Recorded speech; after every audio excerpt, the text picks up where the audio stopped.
Oh, it's me. Surprise. Okay, I'm the first one. And I also the moderator these sessions. Okay, welcome to the joint Spnhc and the Tdwg conference in Okinawa.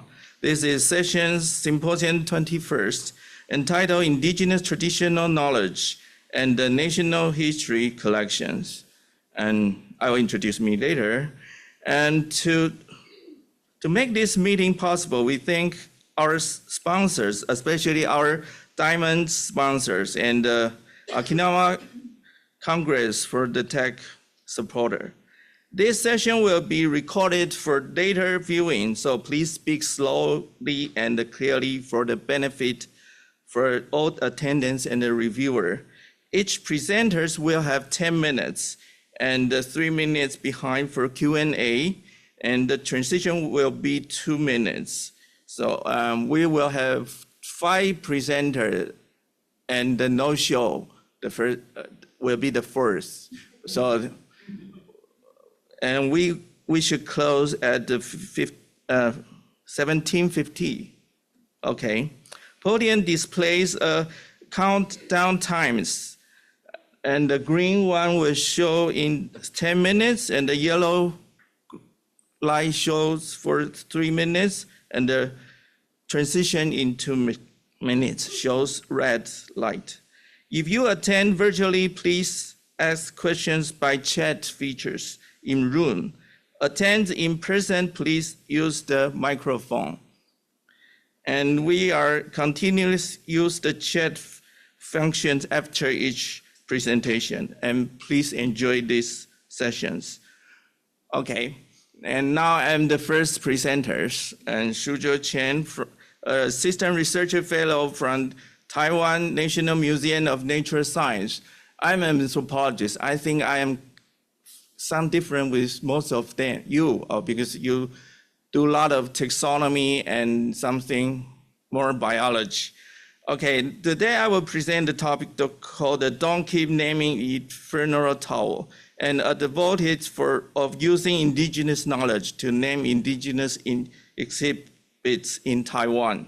Next. Okay, I will do it myself. Okay.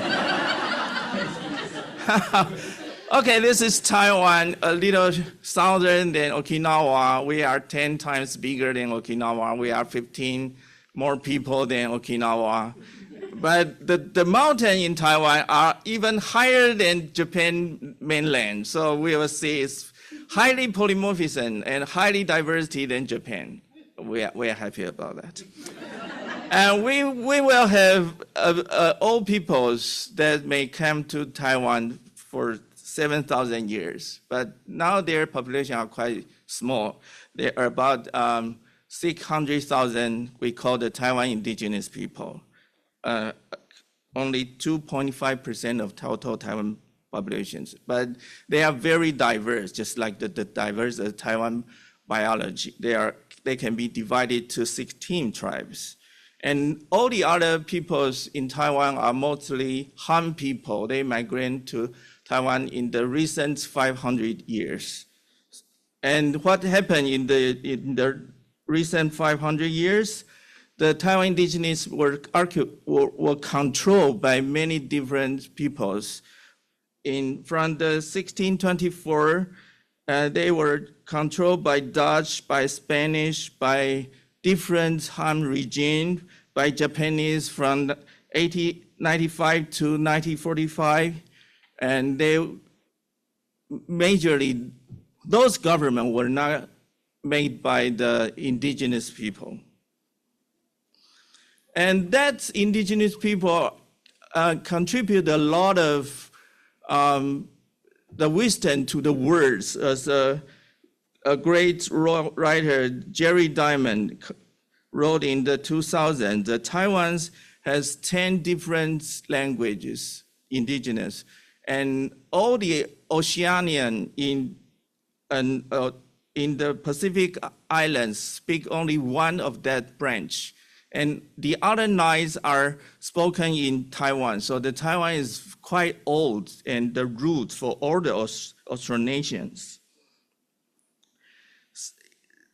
Since the Taiwan Indigenous has that old history, so their cultures, artifacts are very treasures to all the controllers for Taiwan. So the Taiwan First Natural History Museum was established in 1905, called the National Taiwan Museum, and the second is the first university in Taiwan, established in 1928, called the National Taiwan University. My museums are quite young, can be listed very low, called the National Museum of Natural Science in 1981. And many of the indigenous artifacts were collected, even and many were not seen in the modern time. And so we will see there's a reclaiming and transferring issues of museum collections. That the National Taiwan Museum make that reclaim, says many of those species of indigenous cultural artifacts were over 5,000 specimens were collected in my museums. They are mostly being collected since the Japanese colonial period. It is important to note that some of these items were obtained by the Japanese government through their administrative authorities. And this is my museum. It's very young, and my collection is not as old as those old museums. Now today, Taiwan has has a joint collection managed systems by Taiwan government. So the older collection can be found in that management systems. In that system, we can find that's now complete. I just want to introduce you that if you want to know something, to check that website is an easy way, but the digitized is not complete. Those specimens, today I would like to discussion about the naming problems. Though, as you know, most of the taxonomy use the scientific naming regulations. So it is no problem to communicate with scholars all the word that which one names something. And I just learned last year, there's a small fish found in Africa called what that mean? Wakanda. In this conference last year, there's a researcher in the California Academy of Science. He named a small fish in Africa called Wakanda. And in the meantime, all the fish specialists know the name of that fish called Wakanda. But only the fish didn't know that. Okay. So why it's important? Because we doing the things about human, and the human communication will sometimes lost of translation.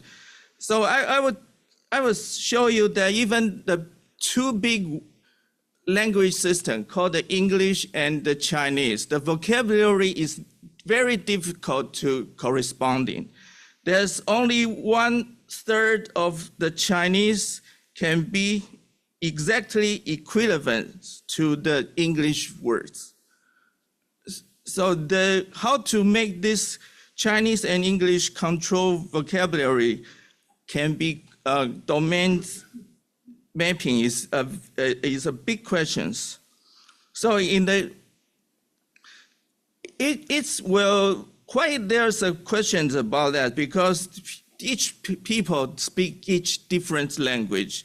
The knowledge behind it is called the lexical semantics. And this is a very interesting the case. There's a movie called Lost in Translation. And in Chinese, we give it another meaning translation, but it's not exactly the same. But in Japanese, they just name it by its sounds. So what is perfect or what is good, worth. We don't know because it depends on different cultures. So if you don't know how to spell the Japanese, just name it Lost in Translation. That's the name of that movie in Japanese. But whether the Japanese know that the meaning, I don't know. So now I'd like to talk the story about the clothing, because in the Chinese or the Chinese characters cultural circles, we refer to as a mourning clothing system. It can only be used in mourning or the furniture situation. It cannot be used in the daily times, and there has a kinship's closeness.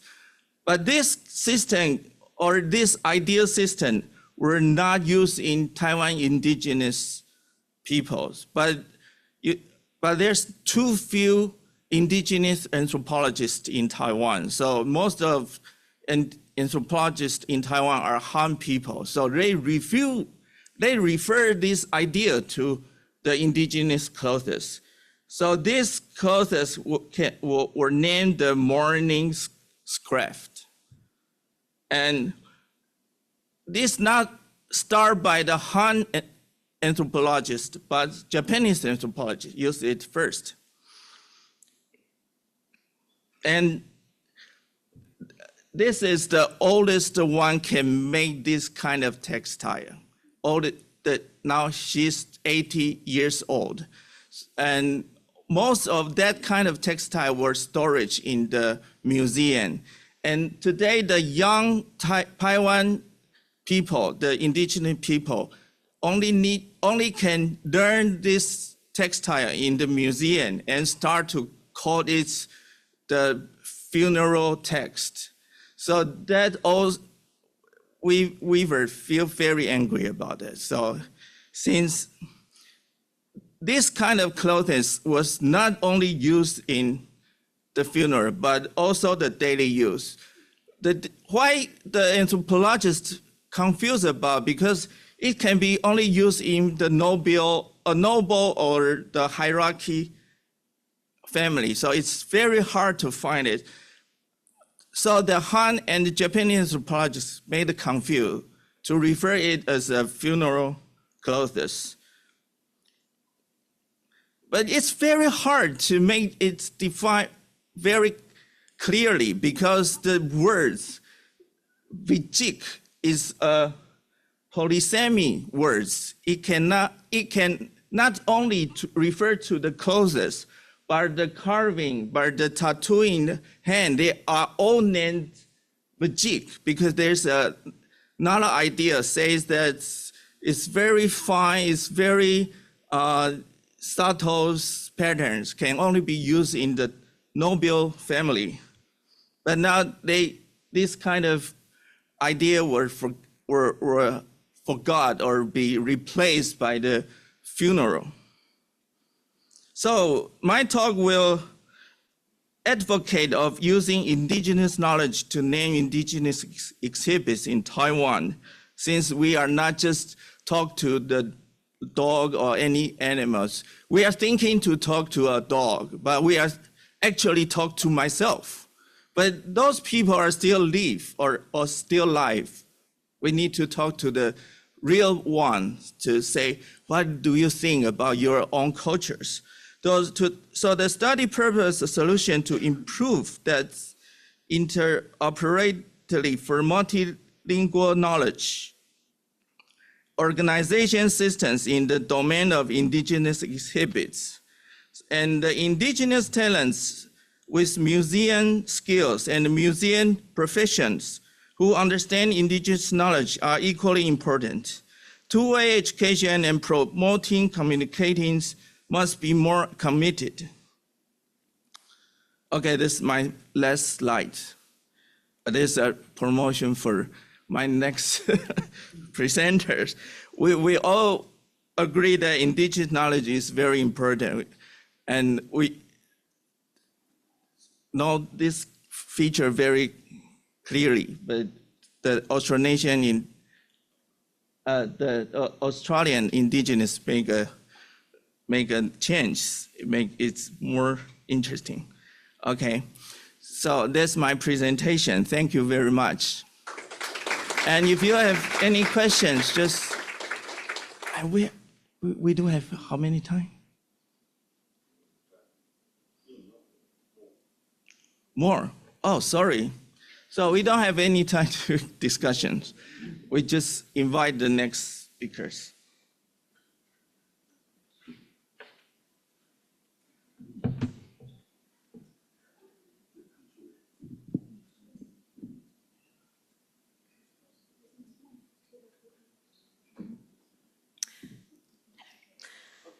Thank you. I'm Alison Vaughan. I'm the manager of the Herbarium Collection at Royal Botanic Gardens, Victoria in Melbourne, Australia. So my talk today is about Indigenous knowledge and natural history collections, and so it seems fitting to start by acknowledging that we're on the lands of the Ryukyuan people here on these beautiful islands, and to acknowledge their long-standing cultural connections and custodianship to this land. So juggling the two screens here. So the Indigenous Knowledge and the Hahn Expedition project that I'm going to be talking about seeks to recontextualise botanical specimens collected on an expedition in 1872, a European exploring expedition. And those specimens are now distributed between 3 herbaria: the Royal Botanic Gardens Kew Herbarium, the Queensland Herbarium in Australia that sits on Yagara country in Meanjin, Brisbane, and the National Herbarium of Victoria, where I work, which sits on Wurundjeri Woiwurrung country in Naarm, Melbourne. I'm going to briefly talk about the colonial context of 19th century botanical exploration in Australia, give a quick overview of the Hahn Expedition project, and share some details of the different stages of the project. So 19th century botanical exploration in Australia, like in many colonised nations, was driven in part by an imperial need to know and name place in order to aid that sort of laying claim to the land, and also by a desire to seek out resources that could be exploited by empire. In Australia, that exploration relied really heavily on the assistance of Aboriginal guides, who helped navigate country, political and language boundaries. They helped find food and water that kept the expedition parties alive, and they shared knowledge of plants and place, which has largely been unrecorded in sort of botanical annals. The people who filled those roles as those Aboriginal guides sometimes did it with a level of agency. They managed to negotiate some power within that colonial context, but they were very often as well forced to do that into that work by violence and threat of injury to them or their families. But although the specimens collected on those expeditions are really artefacts of that colonial power imbalance, they also have this great potential to contribute to healing processes. They can be prompts for truth-telling and triggers for memory and the reinvigoration of knowledge that has been disrupted by colonisation.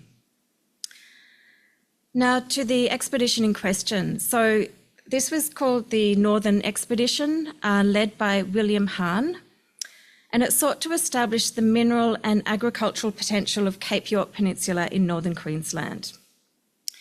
Alongside Hahn, the expedition party included Jerry, the Aboriginal guide who's not pictured, Dr. Thomas Tate, who was the botanist, Norman Taylor, the geologist, and 3 other European men. Just to give you a sense of where we're talking about, it's a region of Cape York Peninsula in far northwest Queensland. So sorry that the picture on the right's a bit blurry, but it should still give you an idea that the expedition traversed many, many linguistic territories in the Cape. So each of those names on the right is not a place name, but a language linguistic group name. The expedition encountered Aboriginal peoples along the way, sometimes violently, sometimes not, and those interactions were recorded in the diaries of the expeditioners. Sorry, I should just say too that one of the big legacies of this expedition is that there were reports of gold on the Palmer River, which is one of the rivers that they renamed. And those reports of gold led to an influx of about 20,000 people over a decade, and that's the Queensland's biggest gold rush. And so obviously that had devastating effects, a lot of violent disruption for the Aboriginal peoples who lived in that area. So on the expedition, geological specimens were collected by Taylor, and both Taylor and Tate collected botanical specimens. So those specimens at Kew and in Melbourne were listed in this paper in 2019. And since then, we've discovered that there are at least 18 in the Queensland Herbarium as well.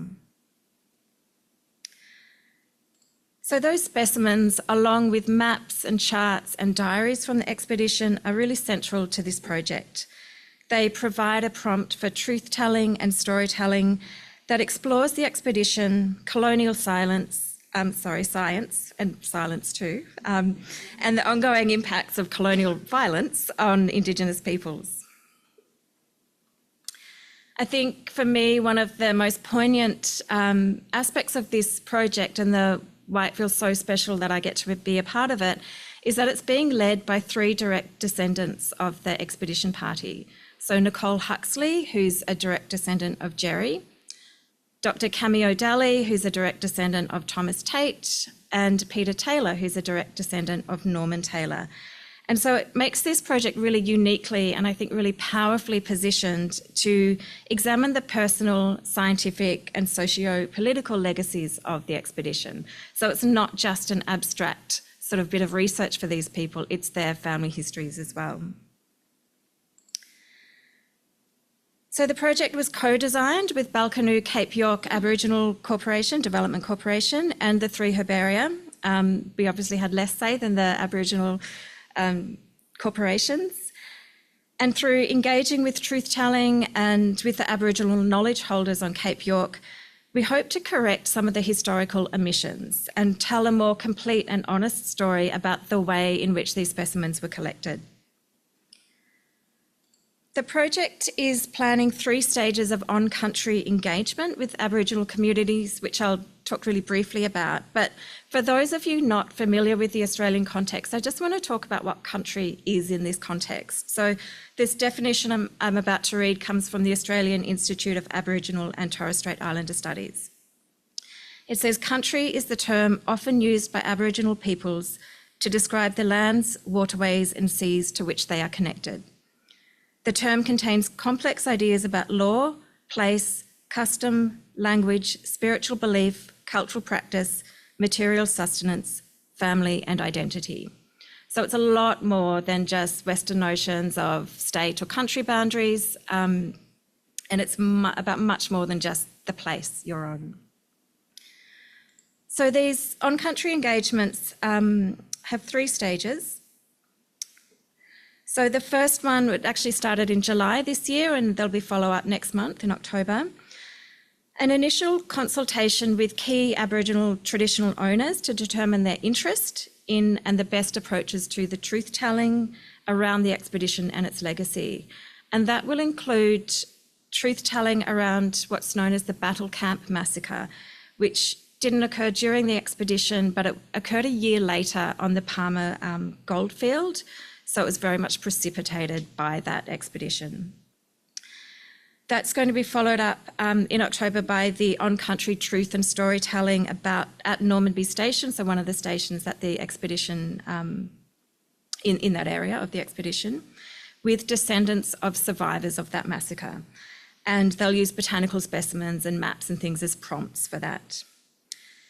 Next year in April and May, we'll have a multi-day field forum and that will have up to 40 Aboriginal traditional owners and community members, along with representatives from the 3 herbaria. And in that, we'll be really looking at coming up with a methodology for how to do the broader bit of truth-telling. And then following that is the full implementation of on-country engagements, and that's across the whole footprint of the Hahn expedition. So what those engagements will do iteratively is collate and record the truth and storytelling by interested communities. It will include Aboriginal people, but also non-Indigenous people from those communities who are interested in and willing to face the sort of the ugly truth of that part of the world's history. So one of the tools we've prepared for these on-country engagements are printouts of the images of the herbarium specimens. We've put them on one side of the sheet and then with a real-life photo of the specimens as well, because sometimes they're not the specimens, as you would know if you work in herbaria, they're not always a great indication of what the living plant looks like anymore. And then with a distribution map from GBIF. So they were, the first lot of those were taken up on country in July, and they apparently I wasn't there, but they were handled so much and really well received. They were just a great source of fascination. So alongside the specimens, we'll be using maps, expedition diaries, all sorts of different bits and pieces that we can to prompt this sharing of two-way knowledge. So in doing that, what we hope to do is come up with a way to acknowledge the histories of the specimens and the country on which they were collected. We hope to enrich the specimens ethnobotanically by recording Indigenous cultural knowledge alongside the Western botanical knowledge in our collection management systems if requested by the traditional owners. It's certainly not something we would just go and do, but some traditional owner groups are keen for us to do that, to sort of elevate different ways of knowing alongside each other. The other aspect of this that we can do is connect specimens to country via enhanced georeferencing. So using Aboriginal knowledge of plants and place and the expedition resources. So like many specimens of this era, the collecting information on the specimens themselves is really vague. But we can use the expedition chart, which has been mapped against, it's not a very accurate chart by itself, but it has been mapped by a GIS expert at the Australian National University against topographical features, and they've pinpointed the campsites from the expedition more accurately. So we can use that, and we can, talk to traditional owners and help them, they will help us pinpoint the localities. That map is actually going to be printed out as a 3 by 5 metre walk-on vinyl map, so to really help that connection take place. We'll also do some on-ground, ground truthing really, to look for physical evidence of the campsites. So all of this work will make the scientific utility of those specimens better. So I should just finish up. I've got about 40 seconds here. Just want to point out that this project really is evolving. There's a vague, I wouldn't even call it a project plan so much. It's just a series of intentions. And the most important thing with a project like this is that we focus on the relationships, the collaboration and the co-design, that we don't go into a project like this with really firm ideas of what's going to happen and what the outputs are going to be, because they need to change in response to community output. If not, then you're just perpetuating sort of that colonial power imbalance. But regardless of how it unfolds, we hope that by recontextualising the specimens and the way in which they were collected, we can help heal the past through that truth-telling, and together with the two-way knowledge sharing, come up with a more powerful data set with which to protect the very special and very unique flora of the Cape York Peninsula. Thank you.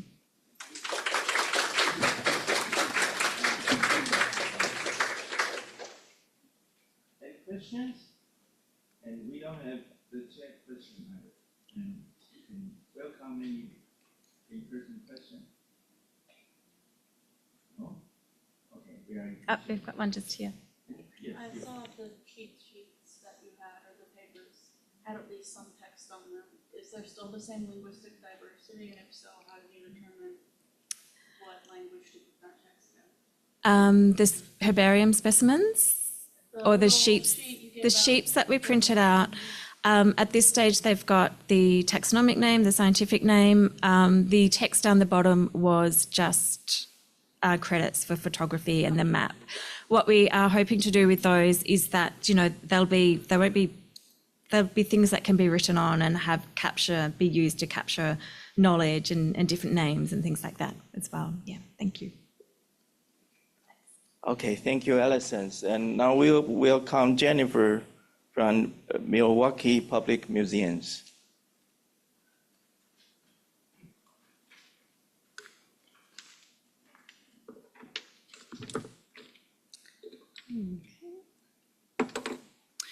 All right, hello everyone. Good afternoon. My name is Jennifer Zaspel. I'm the academic dean for the Milwaukee Public Museum.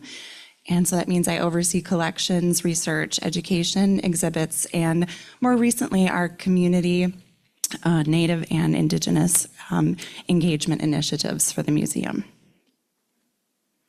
And I guess I should give the title of my talk. We're going to talk about origin community engagement as a foundational building block for building a new natural history museum. All right, so I do see some folks here from Chicago, but I'm guessing many of you have probably not visited the Milwaukee Public Museum. So I have here a little map showing where we are in Milwaukee, Wisconsin, just about 90 minutes north of Chicago. So the Milwaukee Public Museum was chartered in 1882. And we actually have about 500,000 visitors annually. We have 3 floors and 150,000 square feet of exhibit space at our museum. And we also have 4 additional floors with research lab space and collections in geology, anthropology, history, paleontology, botany, and zoology. And so we're about between 4 and 5 million specimens and objects in our collections. We also have a dome theater and a planetarium, a greenhouse, a green roof, a USDA arthropod rearing lab, and butterfly vivarium. And despite this museum being a community and even global treasure for research and education, our building is failing us. And so I have some exciting news, and that is we are building a new Milwaukee Public Museum. And so I'm not sure, I know I see a couple of folks here who have maybe seen some of these renderings, but we are scheduled to, we broke ground in May, and we're scheduled to be open in the spring of 2027. And so, let's see, this new building will be about 6 to 8 blocks away from our current location. And these are just some additional renderings showing what the building will look like at night with the planetarium here.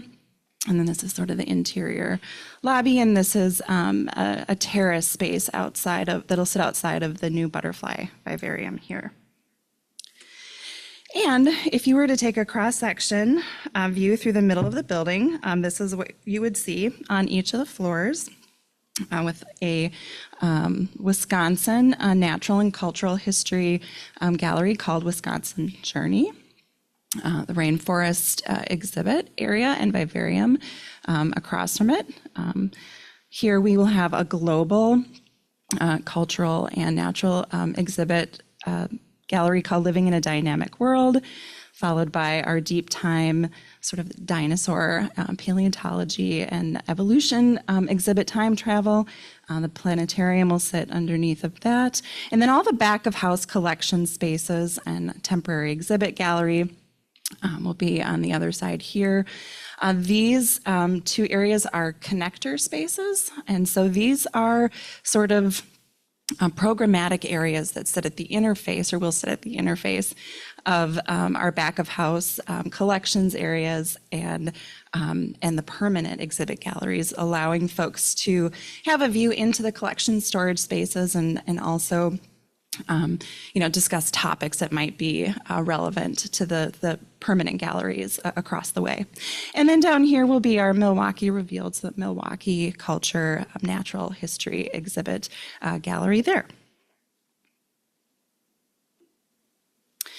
So the goals well, there are many goals for this project, but the goals that are sort of relevant within this context is that, it's our hope that objects that we have and cultures from the US and around the world are showcased in these spaces, but that will be more culturally sensitive and responsible in the sharing of this knowledge.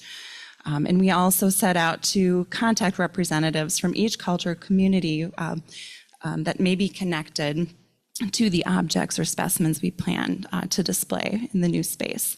And so it was our hope to involve the global community to really make a better museum this time around. And so a lot of this work came from conversations that the Milwaukee Public Museum leadership team had, with various focus groups and members of our Native tribal members across the state who shared, that this space is going to be more than a museum to us. This is our home, and our history should be told by us. And so this is a quote by Mark Denning from the Oneida Nation, and this is a very important statement for us as we embark on this incredible project. So from here, our community engagement efforts set apart onto two different tracks, with one being community engagement across the state of Wisconsin with Wisconsin tribal nations. And that effort has been led by our manager of tribal relations, James Flores. And so he's been working with tribes across the state, looking at various objects, translations and specimens and stories, mainly within the Milwaukee Revealed and the Wisconsin Journey galleries. And it's been Dr. Erica Tucker, a colleague of mine, and our community engagement project manager for the museum, and myself, working with global communities on the objects and specimens that will be showcased in the Living in a Dynamic World exhibit. And so just diving a little bit deeper into the space, this is the floor plan and layout for Living in a Dynamic World. And the big idea for this exhibit gallery is that in all corners of the globe, life thrives in an astonishing variety, adapting to and interacting with our ever-changing world. And so the main messages are that our planet and life upon it are diverse and dynamic. We are alike. Earth presents its residents with similar universal opportunities and challenges, but we're also different in how we respond to these opportunities and challenges within our environments make us unique. And so these are some of the things we'd hope to capture as we thought about storyline development for this gallery. And so here's some more fun pictures just showing renderings of the space. And so this is the point of entry to Living in a Dynamic World. There's going to be a multimedia interactive globe here, and then you'll enter into each of the various natural landscapes that will be featured in the space. And so we are featuring an Arctic area in this exhibit that will highlight stories from Arctic Indigenous people and the Sami. We have a mountain natural landscape in this exhibit featuring the Quechua and tribes from the Andes. We're featuring various cultures from the Japanese Ainu, the Federated States of Micronesia, and the Pacific Islands in our islands biome or natural area, and then also featuring tribes from the Great Plains, African Plains, the Icoma in the grasslands, and then also ancient Egypt and the Hopi in the desert natural landscape. And so these these cultures are represented here because they represent the strengths of the Milwaukee Public Museum's collections, and so that's kind of the driving force behind why these were selected. And again, this is just for fun. I'll go through these quickly. This is the mountain scene. And then this is our island scene. We have lots of collections from the Caroline Islands, so many objects will be represented from that from that area will be represented in the space. And then the grasslands will have the Icoma and other African tribal collections represented. And then we also have a phenomenal Nampeo pottery collection. And so we will be featuring items, ceramic items from that collection, many of which are on display in our museum currently. So this sort of reads like a results slide, and really this is what it took for us to get to the experts and the cultures representing our collections that could tell us something, about the objects that we were planning to display for the future museum.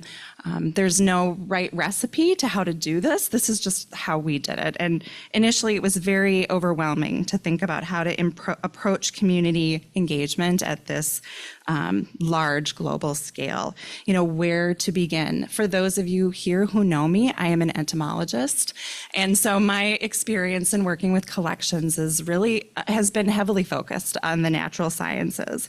And so we didn't have a list of names or a starting point, but since the stories that we were proposing for the new space, put our organization's collections at the forefront, we were able to use those collections and those data, and even our colleagues that we had done field work with in different areas across the world to really start, knocking on doors, sending emails, calling people on the phone. Do you know someone, that we might be able to talk with about this project? And would they be willing to look at an object list? And would they be willing to tell us, are these objects and specimens appropriate for display?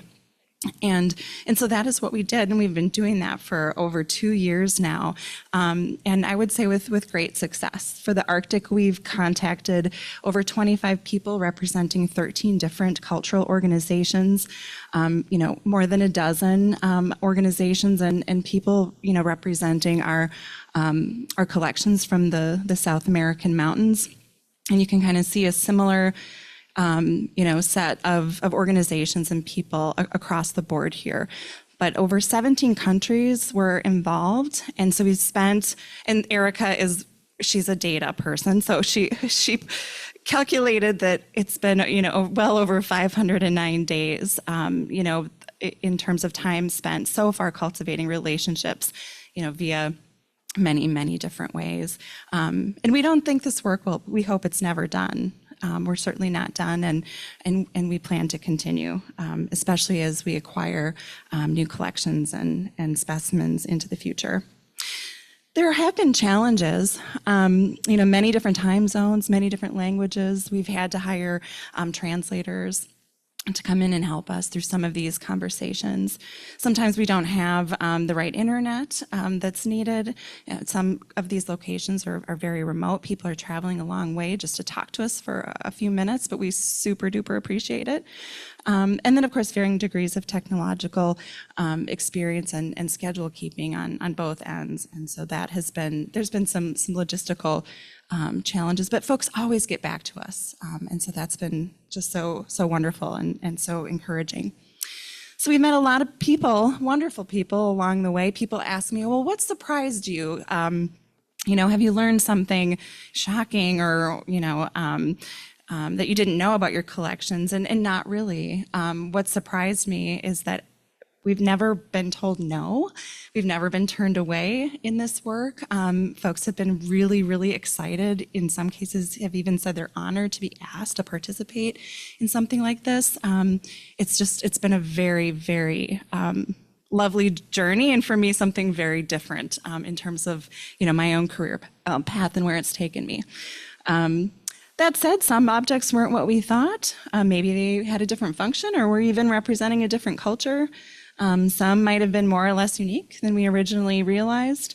But the connections made during this phase of this project, we hope to continue that. It's been really, really phenomenal. And so, of course, I want to thank all of the communities that have helped us. That's a very, very large spreadsheet, and I'm happy to share that information if folks are interested. But I also have to give credit to all of the folks that are helping with this new building project. And I hope that we'll see you all at the new Milwaukee Public Museum in 2027.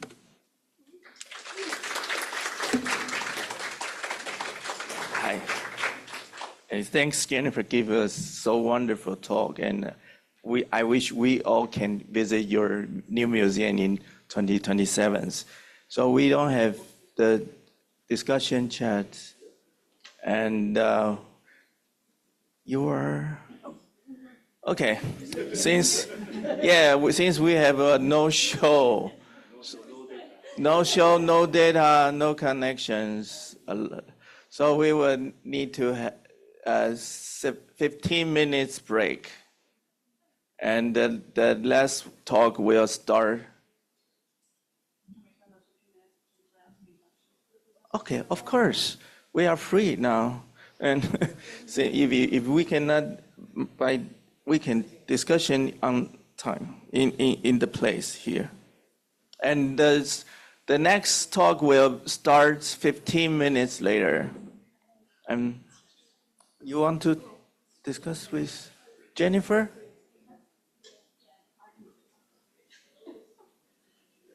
Are you, yeah, since we have one more question here, we can, if you are interested, you can stay. Well, Jennifer, I had a few questions for you. Sorry, I was answering right. No worries. So I noticed on your island section that it is entirely Pacific Islands and mostly concentrated in the Northwest Pacific. Is that just the strengths of your collection, and was that something you took into consideration about maybe trying to have not all Pacific Islands, perhaps? No, so there's actually,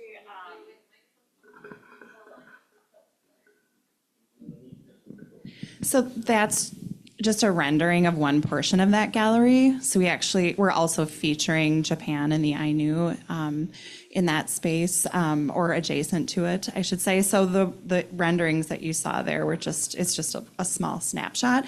That being said, the collections that we have from those islands many of them are from the Caroline Islands, and so there'll be a heavy emphasis on that. It was just interesting because I was wondering if there would potentially be any Atlantic or Indian Ocean islands represented. No, we don't have collections from those areas, and that's really, the collections were the drivers for the storylines. So, yeah.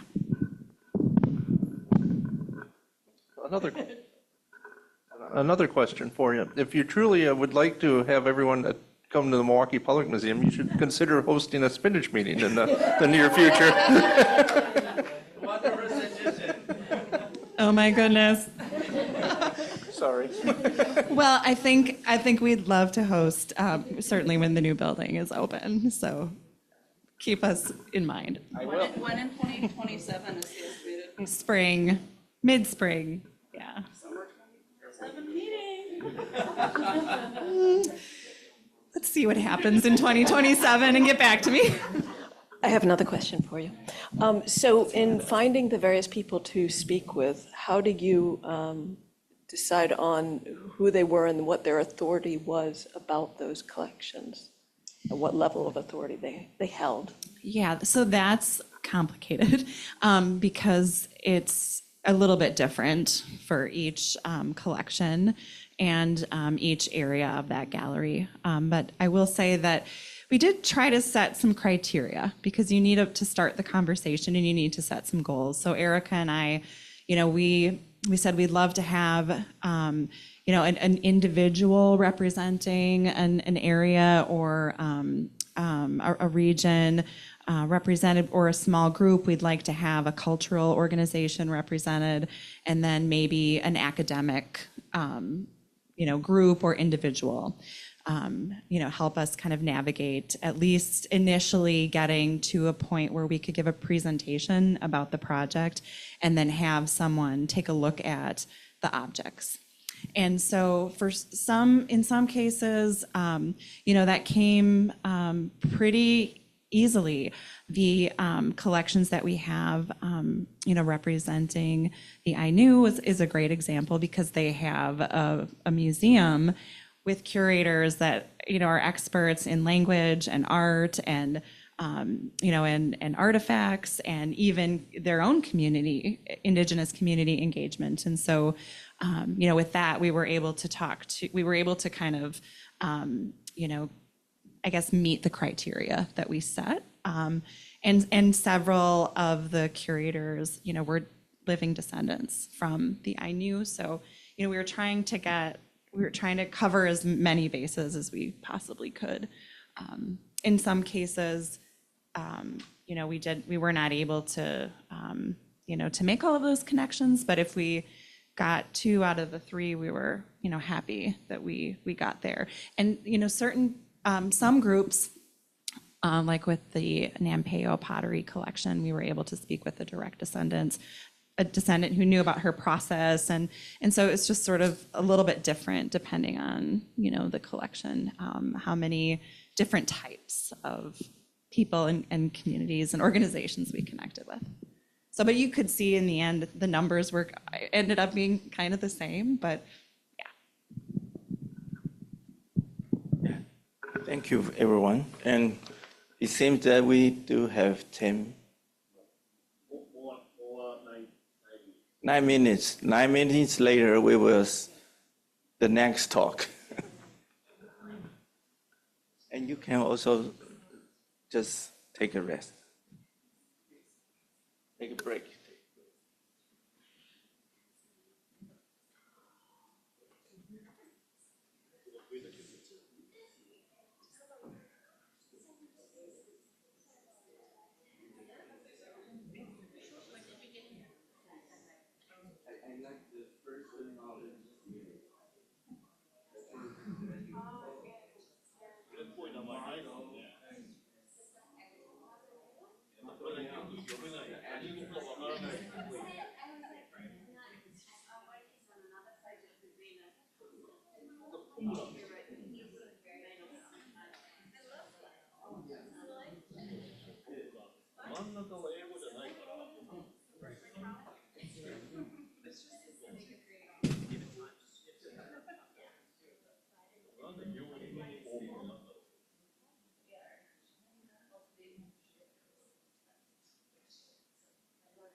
Pretty much smack dab in the middle.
Okay, thank you everyone.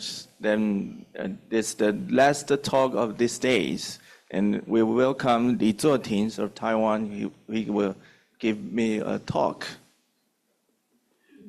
Hello, everyone. I'm glad to have the presentation about our archaeological biofacts collection in our museum. My name is Zuoting Li. I'm from National Museum of Natural Science in Taiwan, and I'm an archaeologist, but also a collection manager.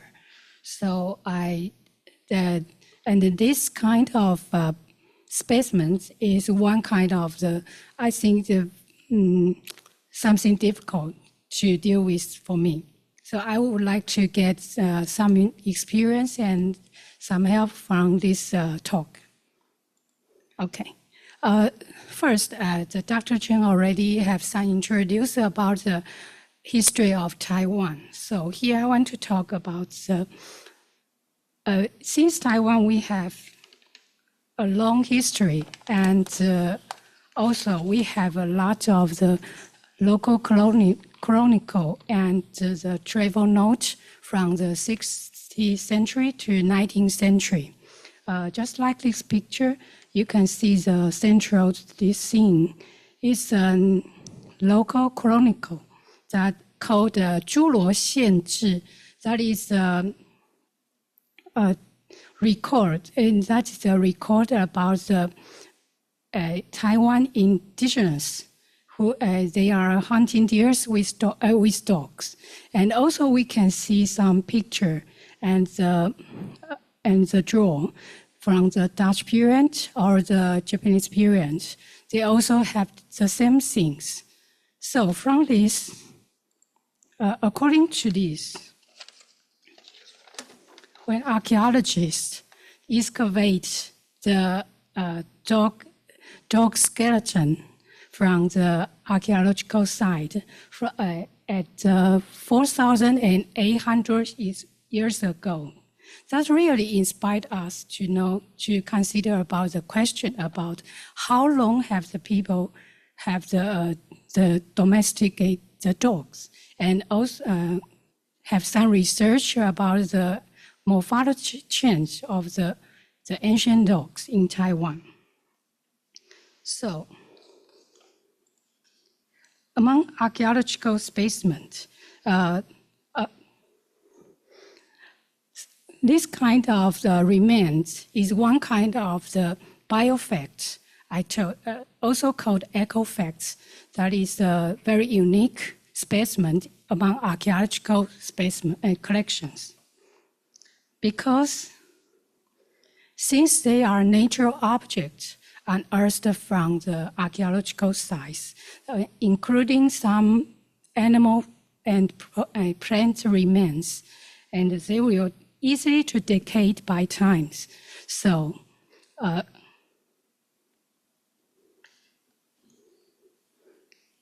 they are unlike the artifacts which are human-made. They weather the remnant of organic material and often offered limited direct evidence for interpreting past human activity.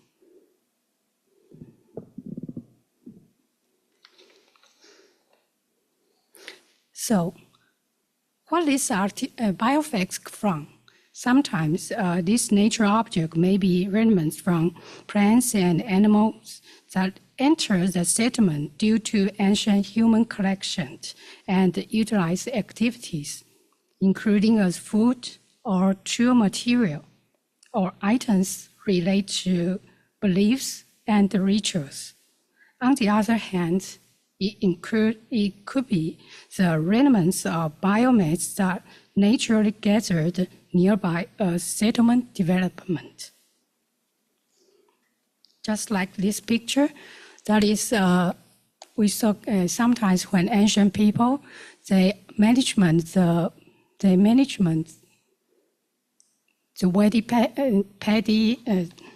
paddy rice field, and there will gather some plant and animal which like this kind of environment. So biofacts can, since enter the archaeological site in the form of food, they were subjected to heat and consumption, with much of the material being eaten by prehistoric people. This vaccine significant impact the preservation rate of biofacts within the site. Archaeological sites that are conducive to preserving biofacts typically have low humidity and temperature. Additionally, the stability of the burial process and the low oxygen condition also enhance preservation chance. As a result, biofacts are often better preservation. I may be wrong direction. Okay, here. As a result, can I take this mic? This so thank you. Okay. As a result, biofacts are often better preserved and more abundant in the features such as refuse piece, hearths, dwelling, or the ancient paddy field, just like I showed before. And then, what kind of the biofacts we have? We have the just like this. We have the carbonized seeds and the maybe some tree bridge and the shell and the animal, the bones. But they are all the natural objects, and we need some the biologist or someone expert to help us to identify it, and they need some spatial method to preserve or storage for them.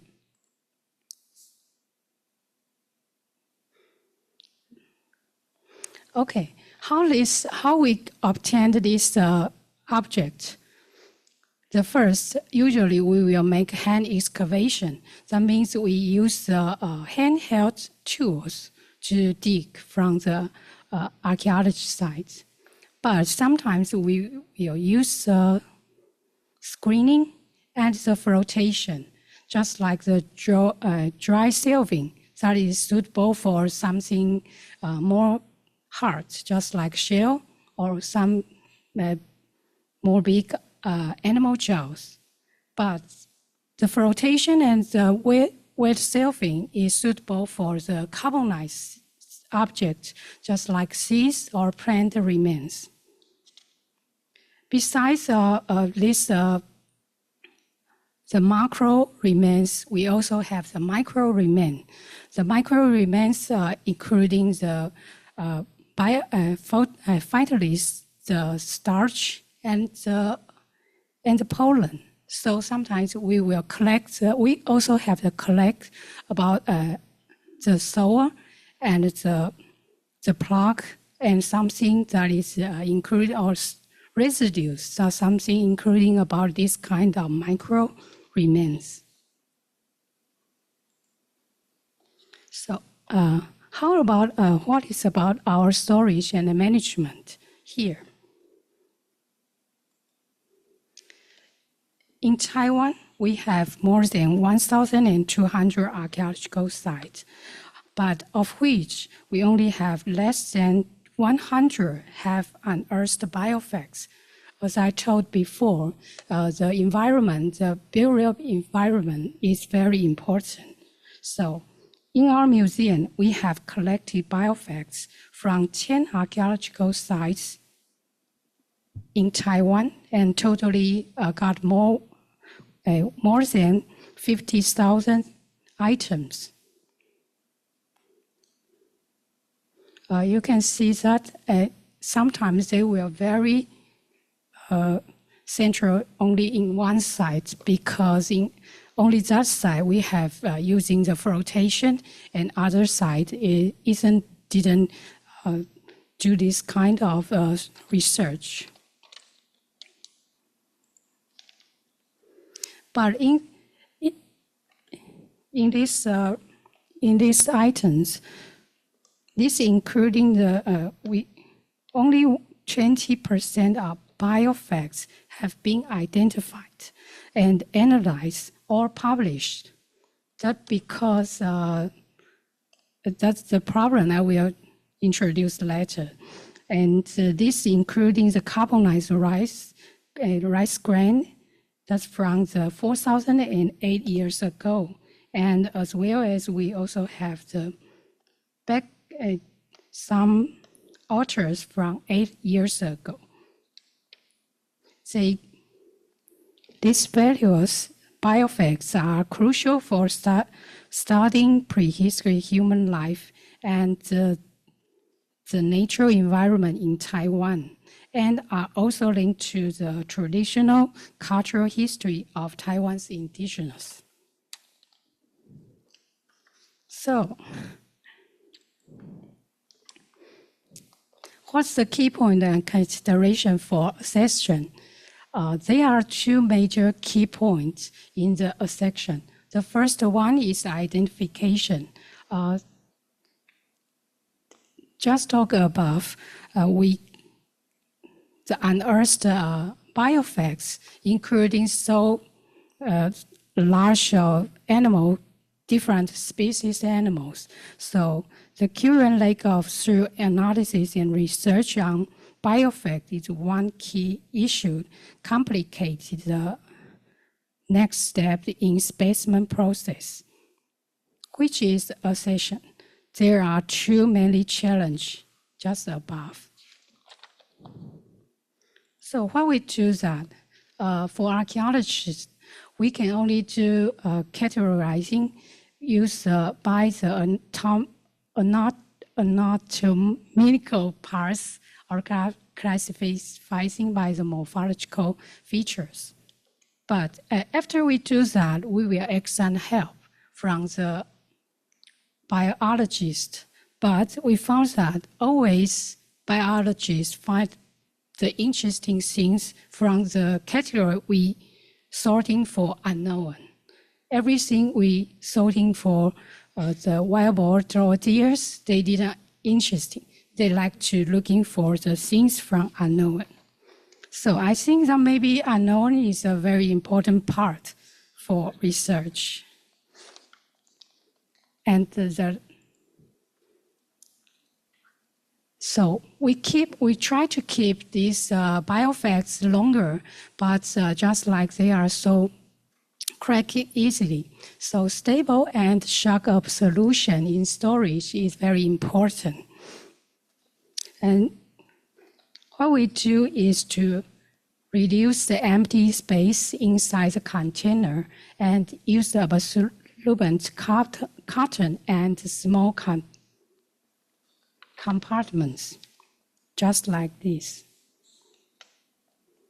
Yes, this is a small container, but I always think maybe other museums have more good idea, can help us to do this kind of the carbonized artifacts to not artifacts, biofacts to storage for longer, and also these small cards we writing on the species of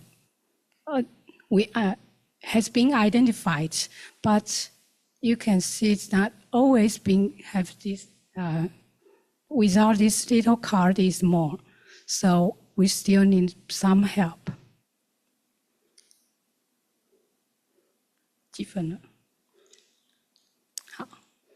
Okay, we will use this and finally for some exhibition, and then we use the AI to restoration some image of the ancient village and environment. And also I try to use the local chronicle, the words, into the AI, and I can introduce generate image that will help us to know how, and maybe this words is talking about some kind of the plan. So that is what I'm trying now to make a more vivid image for the restoration, the ancient environment. Thank you for everyone.